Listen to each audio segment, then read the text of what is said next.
makalat yung laman kasi juice lang yung kailangan natin. So ito fresh fruit siya. Lalagay ko na lahat ng apple.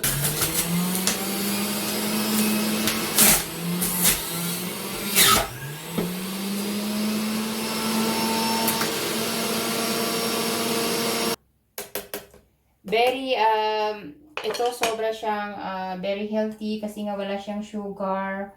And then yeah, pure fruit siya.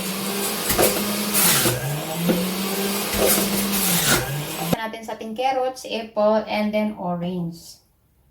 Ayan. Wow!